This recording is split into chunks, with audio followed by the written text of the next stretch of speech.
I've been asked to share some thoughts on what drives success in today's world.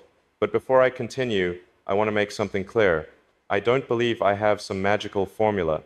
What I've done is apply basic principles with extreme intensity. The principles themselves aren't complicated. The difference is in the execution. I grew up in South Africa, and I was definitely an odd kid. Very interested in books, programming, science fiction. I taught myself computer programming at 10 and sold my first software at 12, a game called Blastar, for about $500. School was tough. I was bullied quite a bit. At 17, I moved to Canada with basically nothing in my pocket. I worked some pretty rough jobs, cleaning boilers at a lumber mill, cutting logs, that kind of thing. Eventually made my way to the University of Pennsylvania, where I studied physics and business. From there came Zip2, PayPal, then Tesla, SpaceX, and the rest. But here's what's important. This wasn't some clean, linear path. There were countless moments where everything could have collapsed. In 2008, both Tesla and SpaceX were on the verge of bankruptcy simultaneously. I had to choose which company to save with my remaining money. So, what principles have guided me through this journey? I've distilled it down to 10 key ideas that I believe make all the difference. Principle 8 is the most important. Let's go through them. Principle 1, pursue deep passion, not just opportunity. First and most fundamental, pursue something you're deeply passionate about, not just what looks like a good opportunity. When I started SpaceX, people thought I was crazy. The goal wasn't to create just another aerospace company. I had this fundamental belief that making humanity multiplanetary was critical for our long-term survival. With Tesla, it was about accelerating sustainable energy. Here's why passion matters. If you're just chasing money or what seems hot right now, you'll give up when things get tough, and they always get tough. In 2008, I was literally sleeping on friends' couches at one point. The only reason I pushed through was that I couldn't bear the thought of these missions failing. The passion carried me through when rational business sense might have said to cut losses. Ask yourself, if I knew this would take 10 years of brutal work with a high chance of failure, would I still do it?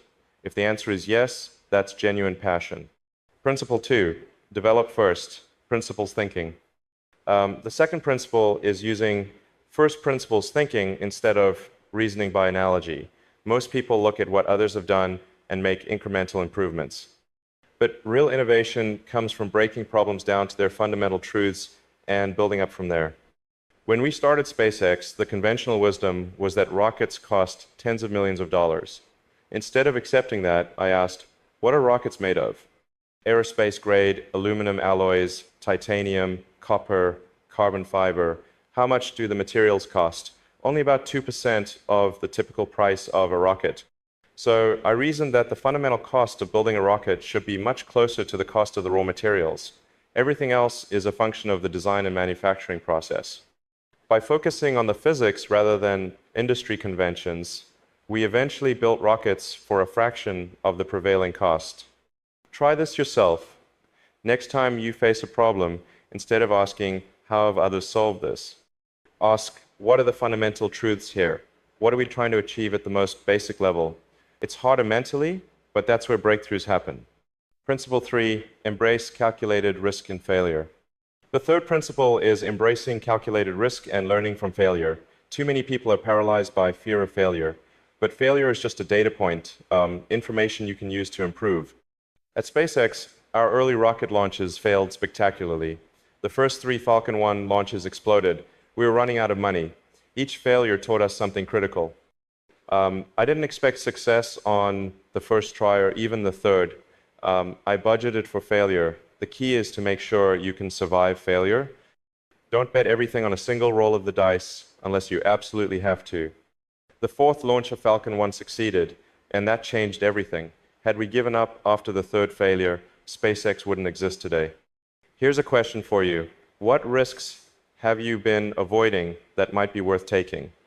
Remember, the goal isn't to fail, but to recognize that breakthrough innovation inherently carries risk.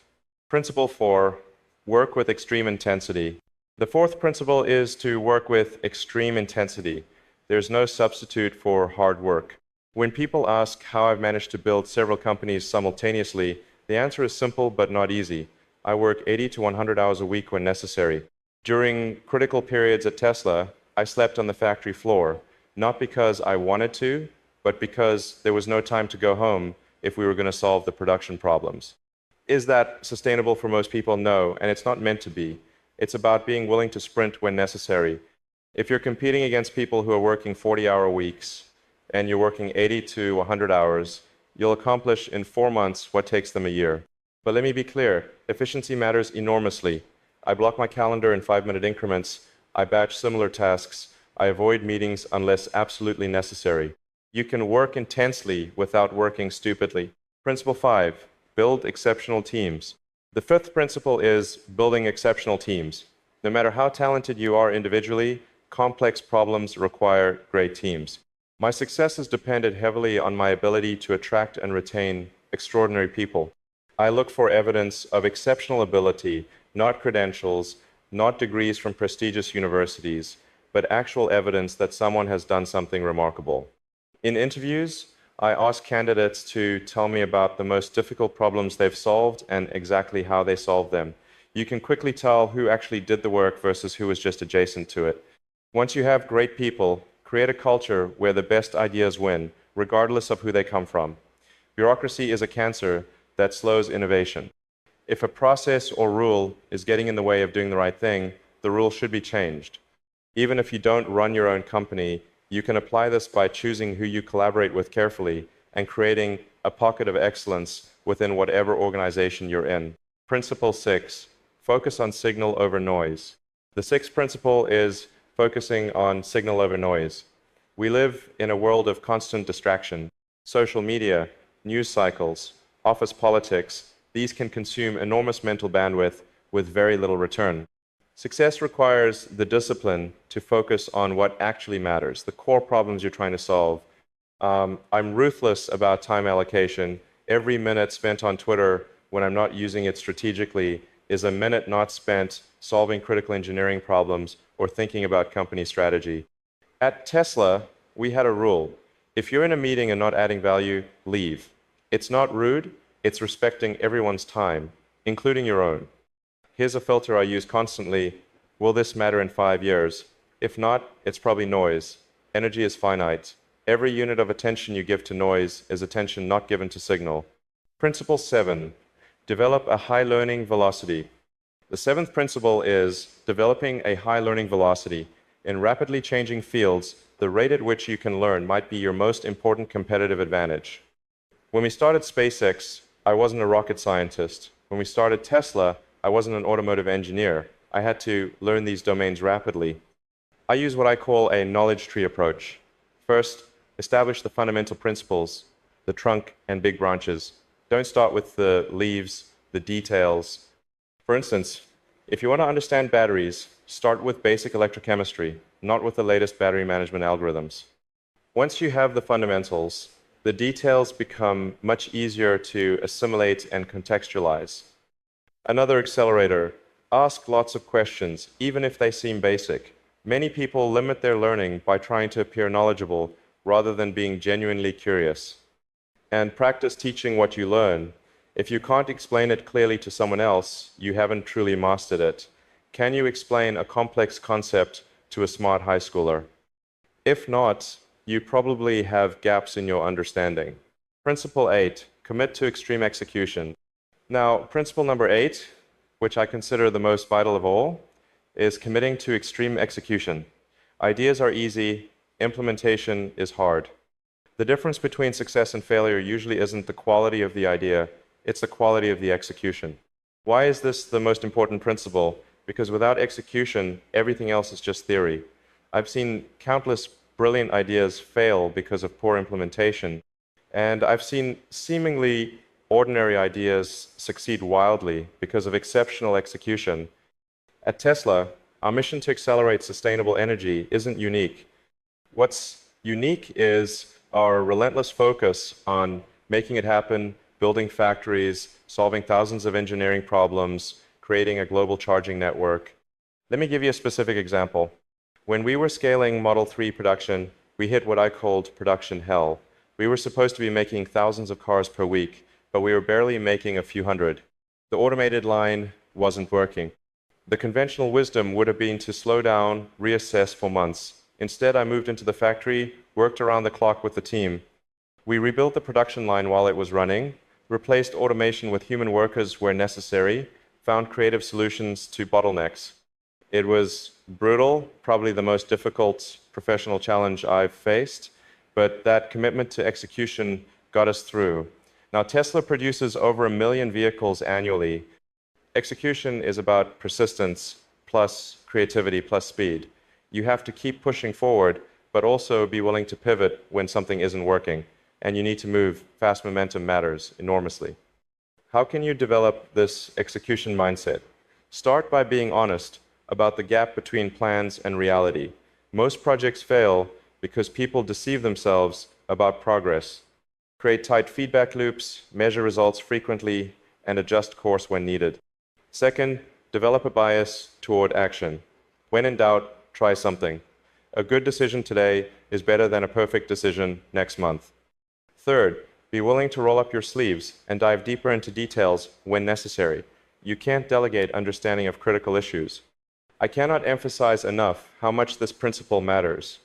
You can have all 9 other principles mastered, but without extreme execution, you won't achieve extraordinary results. Principle 9, cultivate long-term thinking. The 9th principle is cultivating long-term thinking. Most people overestimate what they can do in a day and underestimate what they can achieve in a decade. When I laid out the Tesla master plan in 2006, it seemed wildly ambitious. Start with a high-end sports car, use that money to build a more affordable car, use that money to build an even more affordable car, and provide zero-emission power generation options. Many thought it was fantasy, but by thinking in decades rather than quarters, we've largely accomplished that plan and more. Even within constraints, you can carve out space for long-term investments. Allocate a percentage of your time, maybe it's just 10%, to projects that might not pay off for years but could be transformative. Also, develop mental models that extend beyond immediate gratification. Ask, what will I wish I had started 5 years from now? Then start it today, even if progress seems slow at first. The best time to plant a tree was 20 years ago.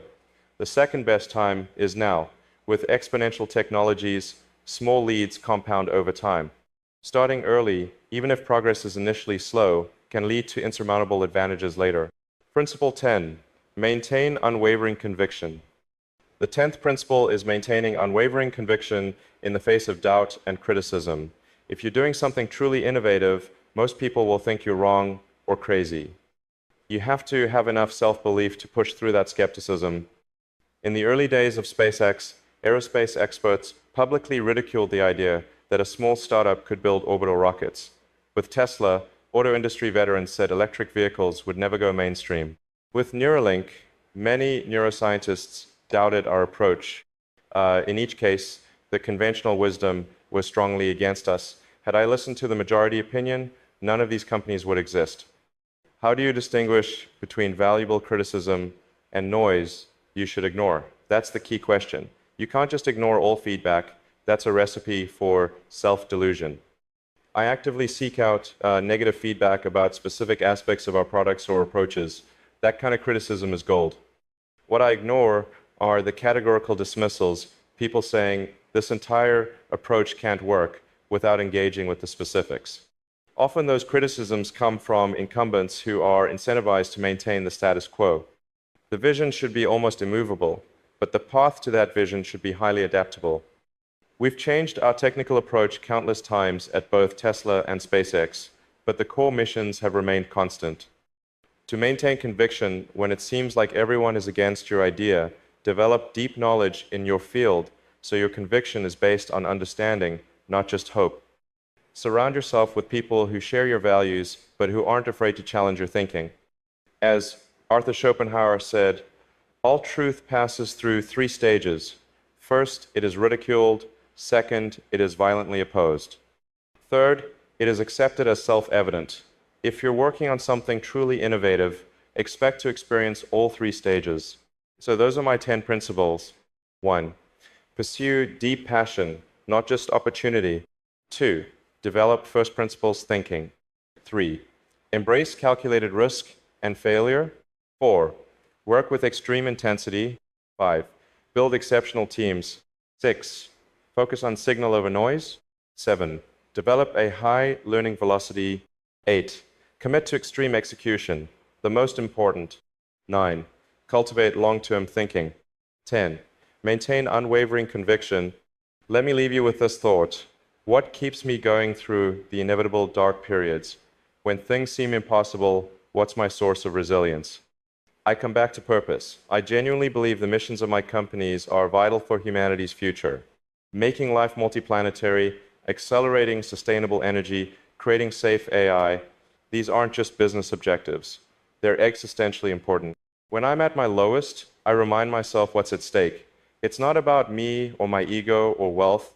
It's about moving humanity in a positive direction. That perspective makes even the worst days manageable. And honestly, sometimes it's just sheer stubbornness. I refuse to give up on something I believe in deeply. That determination has carried me through when more rational people might have quit. Remember that extraordinary success comes from extraordinary effort applied to the right problems. Don't follow conventional paths and expect unconventional results. Be willing to take calculated risks, to look foolish in the short term for potential breakthroughs in the long term. And perhaps most importantly, don't wait for permission or perfect conditions.